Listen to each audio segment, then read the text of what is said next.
బడ్డీ ఆల్రెడీ తమిళ్లో టెడ్డీ మూవీని అందరూ చూసే ఉంటారు. దాన్నే తెలుగులో రీమేక్ చేశారు, అదే బడ్డీ మూవీ. ఈ మూవీ చూడడానికైతే చాలా బాగుంది. టెడ్డీని చూడని వారు ఈ మూవీని చూస్తే చాలా ఇష్టపడతారు. టెడ్డీని చూసే వాళ్ళు కూడా ఈ మూవీ చూస్తే ఈ చేంజెస్ చూసి అది చాలా బాగుంది అనిపిస్తుంది. అయితే మూవీ విషయానికి వస్తే బాగానే ఉంది, చూడొచ్చు. మెయిన్గా చిన్నపిల్లలకి ఈ సినిమా చాలా బాగా నచ్చుతుంది. ఎందుకంటే టెడ్డీ అనేది ఉంది కాబట్టి ఈ టెడ్డీ యొక్క సీన్స్ వచ్చేటప్పుడు మాత్రం చిన్నపిల్లలు బాగా ఎంజాయ్ చేస్తారు. ఇక టోటల్గా సినిమా విషయానికి వచ్చేస్తే ఒక టెడ్డీ బొమ్మ మనిషిలా ఎలా మాట్లాడుతుంది, అసలు ఆ టెడ్డీకి హీరో ఎందుకు హెల్ప్ చేయాలి అనేది స్టోరీ లైన్. అది సినిమా చూసి తెలుసుకోండి. ఇక సినిమా విషయానికి వస్తే సినిమా అయితే చాలా బాగుంది.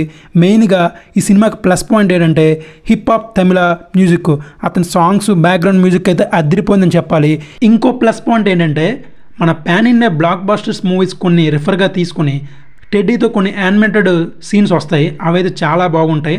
అంటే అవి పడేటప్పుడు అవి చూసేటప్పుడు అరే ఈ సినిమాలో ఉందే ఇది అన్నట్లుగా మనం చాలా బాగా ఫీల్ అవుతాం. అది చూసేటప్పుడు మాత్రం చాలా బాగుంటుంది. ఇంకొక ప్లస్ పాయింట్ ఏంటంటే మన బాలకృష్ణ గారి రెఫరెన్స్ ఒకటి ఉంటుంది, మాత్రం అది హైలైట్ అని చెప్పాలి సినిమాకి. టోటల్గా సినిమా అయితే బాగుంటుంది. 2 పాటలు ఉంటాయండి, 2 పాటలు కూడా హైలైట్గా ఉంటాయి. టెడ్డీ చూడని వాళ్ళు ఈ బడ్డీ చూస్తే మాత్రం బాగా ఇష్టపడతారు. టెడ్డీ చూసిన వాళ్ళు కూడా ఈ బడ్డీని చూడొచ్చు, ఏం పర్వాలేదు. కొన్ని చేంజెస్ ఉంటాయి, ఆ చేంజెస్ మీకు నచ్చుతాయి. ఇక అల్లు సిరీస్ గారు తనకి ఇచ్చిన రోల్ని బాగానే చేశారు. హీరోయిన్ గారు చాలా బాగా చేశారు.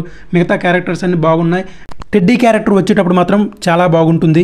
పిల్లలు అయితే ఈ సినిమాని బాగా ఎంజాయ్ చేస్తారు. ఈ సండే వెళ్ళాలనుకుంటే మాత్రం ఈ మూవీని చూస్ చేసుకోండి, చాలా బాగుంటుంది. ఈ మూవీ టికెట్ రేట్స్ కూడా చాలా తక్కువగా ఉన్నాయి. మీ ఫ్యామిలీతో వెళ్ళి ఈ మూవీని చాలా ఎంజాయ్ చేయొచ్చు, తప్పకుండా చూడొచ్చు.